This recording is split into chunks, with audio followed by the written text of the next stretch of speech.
क्या Tomb Raider king सिर्फ solo levelling की एक सस्ती कॉपी है या फिर यह आने वाले समय का सबसे बड़ा रिग्रेशन एनिमे होने वाला है। पहला एपिसोड रिलीज होते ही इंटरनेट दो हिस्सों में बढ़ गया। कुछ लोग इसे सोलो लेवलिंग का क्लोन कह रहे हैं, कुछ का मानना है यह कोरियन एनिमेशन इंडस्ट्री की एक नई शुरुआत है। तो आखिर सच क्या है, आइए जानते हैं इस वीडियो में। हेलो दोस्तों, अगर आप मानवा या एनिमे के फैन हैं तो आपने टॉम रेडर किंग का नाम जरूर सुना होगा। लंबे इंतजार के बाद इसका पहला एपिसोड रिलीज हो चुका है और लोगों की प्रक्रिया काफी अलग अलग है। किसी ने इसकी एनिमेशन की आलोचना की तो किसी ने इसकी कहानी और भविष्य की संभावनाओं को लेकर बहुत ज्यादा तारीफ की है। तो चलिए बिना किसी स्पॉइलर के जानते हैं इसका पहला एपिसोड कैसा रहा। सबसे पहले बात करते हैं एनिमेशन की। ईमानदारी से कहूँ तो शुरुआती कुछ मिनटों में एनिमेशन थोड़ा सा अजीब लगा है। कुछ जगहों पर ऐसा महसूस हुआ जैसे कैरेक्टर और बैकग्राउंड एक दूसरे से अलग अलग है। इसी वजह से कई दर्शकों ने इसे फैन एनिमेशन जैसा बताया। लेकिन जैसे जैसे एपिसोड आगे बढ़ा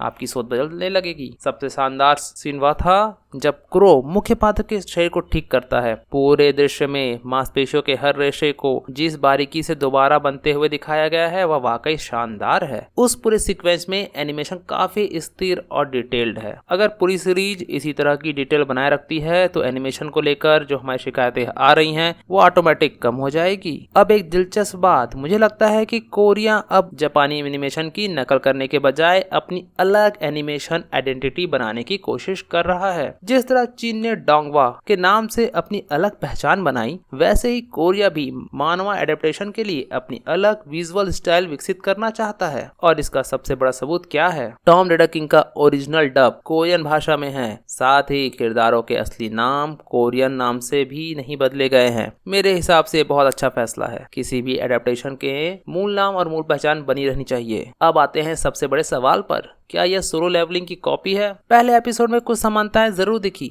जैसे डंजन की जगह टॉम्स, आर्टिफैक्ट की जगह रेलिक्स, सिस्टम जैसी नोटिफिकेशन और मुख्य पात्र का लुक वह भी कुछ हद तक संग जिनवू की तरह है। लेकिन यही रुककर किसी सीरीज को कॉपी कहना जल्दबाजी होगी। दोनों कहानियां कोरियन स्टाइल और कोरियन सिस्टम जेनर से आती है। इस जेनर की हर दूसरी मानवा में ऐसे ही एलिमेंट देखने को मिलते हैं, इसलिए केवल शुरुआती समानताओं के आधार पर फैसला करना सही नहीं होगा। अब बात करते हैं इस सीरीज की सबसे बड़ी ताकत की, जो है मेन हीरो हियो चू हियोन की। अगर आपको लगता है कि यह सिर्फ दूसरा संग जी वू है तो आप गलत हैं। जू हियोन एक हीरो नहीं है, वह चालाक है, स्वार्थी है, लालची है और आपराधिक मानसिकता रखता है। वह नियमों से नहीं चलता, वह अपने फायदे से चलता है। यही चीज उसे बाकी रिग्रेशन मेन कैरेक्टर से बहुत अलग बनाती है। और अगर आपने मानवा पढ़ी है तो आप जानते हैं कि आगे चलकर उसके एक्सप्रेशंस और डायलॉग इस सीरीज की सबसे मजेदार चीज बनने वाले हैं। मुझे लगता है कि आने वाले समय में हम इसेकाई एरा से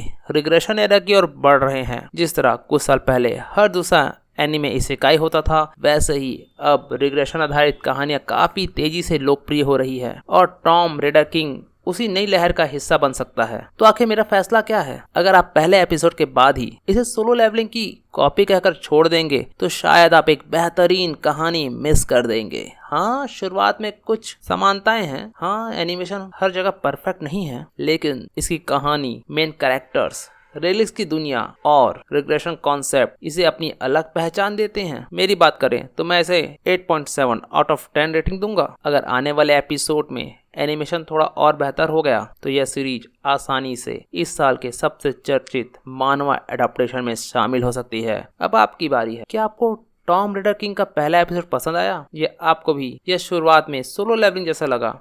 अपनी राय कमेंट में जरूर बताएं। और अगर आपको ऐसे ही एनीमे, मानवा और डोंगवा रिव्यू पसंद है तो वीडियो को लाइक करें, चैनल को सब्सक्राइब करें और बेल आइकन दबाकर हमारे साथ जुड़े। मिलते हैं अगली वीडियो में। धन्यवाद।